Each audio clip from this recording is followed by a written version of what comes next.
What's up, guys? Welcome to the long journey ahead. Today we're going to be hiking the historic railroad tunnels at the Hoover Dam. This is the old tunnel system that they used to use to take material to the dam while they were constructing it. It's about a 4-mile hike or so today, so let's get on it and see what happens. And here we go.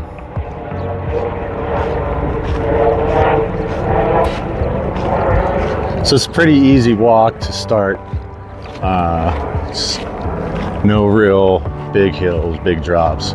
On the way back is a little bit different, but as you can see, it's just a beautiful day out. A little bit of clouds. You got the helicopters flying over, just enjoying life. It's gonna be a good day.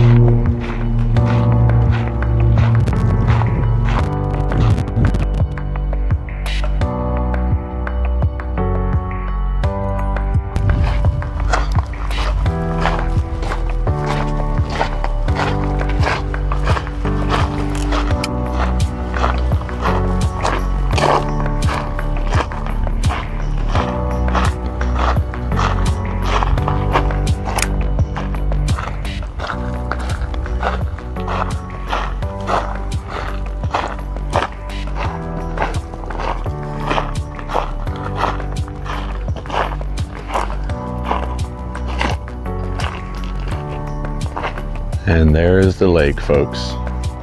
It's down quite a lot, but it's still an awesome thing to come out and visit.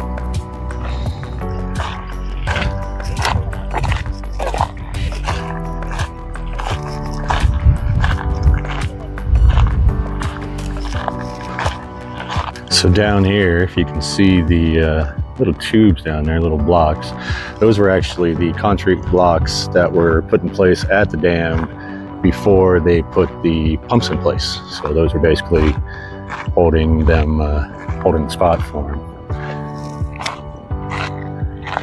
And here we go, there's the marina. It's getting real low.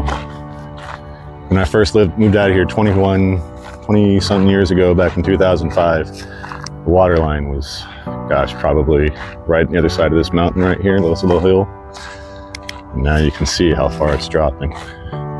Sad.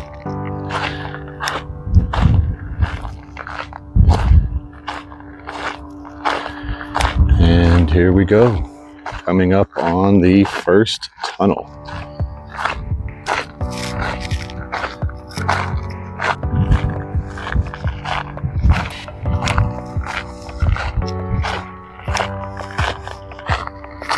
You can see they just dug these things just right out of the rock. Just cut these massive holes. You know, there's a person there, you can see the size difference. But yeah, these were the crazies. Going and blasting a little bit at a time. All right, into the tunnel we go.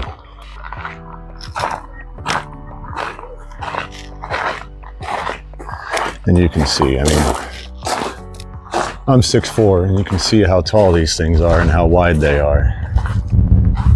I tell you, the difference in temperature is probably about 20 degrees. It's amazing. It feels amazing in here.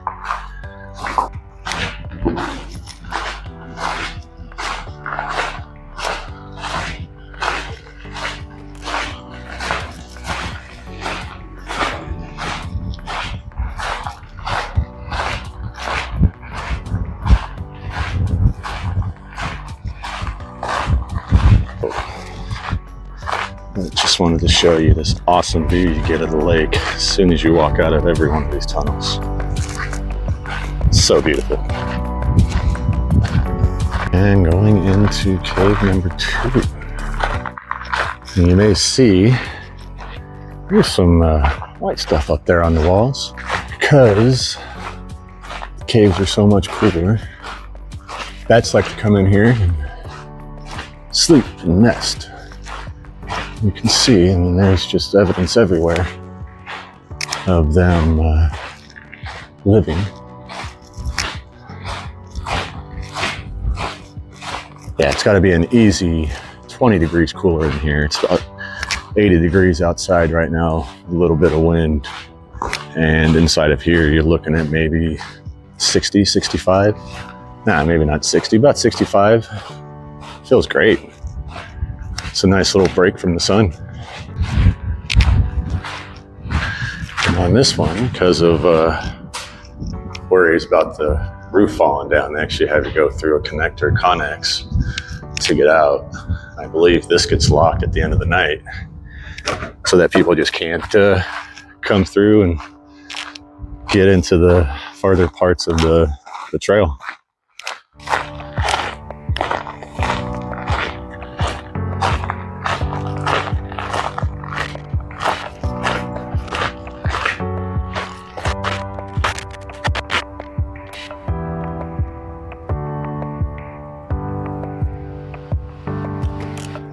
If you listen close, you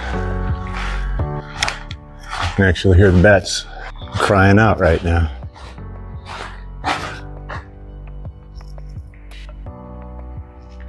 And they're gone. And here's another one of those connexes. As you can see, it looks like they just recently replaced some of this wood. Recently being relative term, but you know. So, yeah, they make you go through this just to be safe and make sure you don't get hit in the head. And into tunnel number 4. You can see there's actually some of this stuff. It had to actually kind of plaster over the rock itself. You can see it's kind of all crumbly. So what they do is they plaster over so it kind of protects the cave walls. And you can see this one's been all the way around, but it basically protects the cave wall so you don't have rocks falling on people. And here we come up to cave number 5. If you see up top, there's some bricks up there. There's actually a spot you can go and park when you're heading towards the dam to pull off so you can get an overview. And I'll kind of give you an idea of what you get. A little bit of history. What you can see on these rocks is actually the original height of the water. So that little bit of the mountain that you see sticking out right there was the only piece that was visible when this lake was first made. All the white, it's called that bathtub ring. And yeah, you can see how far it's dropped in some places. When you look at that and see that's probably 50, 75 feet. And there's places around on the other side of the lake, over on the Overton side, where it's even worse. So, but yeah, still beautiful place to come visit, stick your feet in the water. And this is the final tunnel. You can see there's more of the cover up for the rocks, but this is the longest tunnel out of all 5. It kind of wraps around and that is the end of the tunnel portion of the trail. So if you keep going, you got a couple little checkpoints and places for the rangers and stuff like that. And there's trails that go around and loop through the desert, and you actually end up at the dam. That's about another 2 or so miles to get there. But I think today we are at 1.8 miles, about 45 minutes in. So I think that's where we're gonna finish the trail today. We did a nice, almost 2 mile hike. Now we got 2 miles going back. So a bit about 3.5 miles. Feel pretty good. So walking through on the way back, you can actually see how bad and how many pallets they've had to put up there to kind of secure the rock so it doesn't start falling on people. And you figure these tunnels are nearly 100 years old.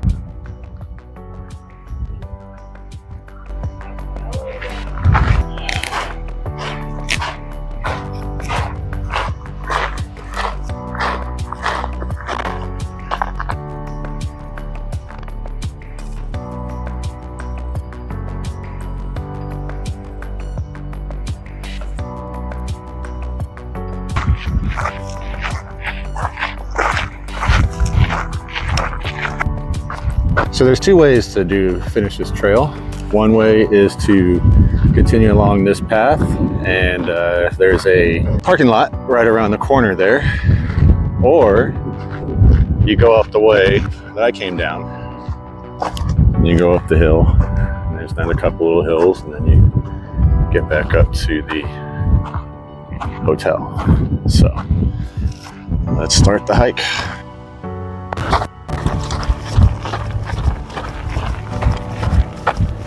All right, folks, that's the end of the first episode. I hope you enjoyed yourself. Don't forget to hydrate before, during, after. Don't ever forget that. Eat, enjoy your Uncrustable. Like, share, subscribe, and I'll see you next time. Thanks for going with me on this journey.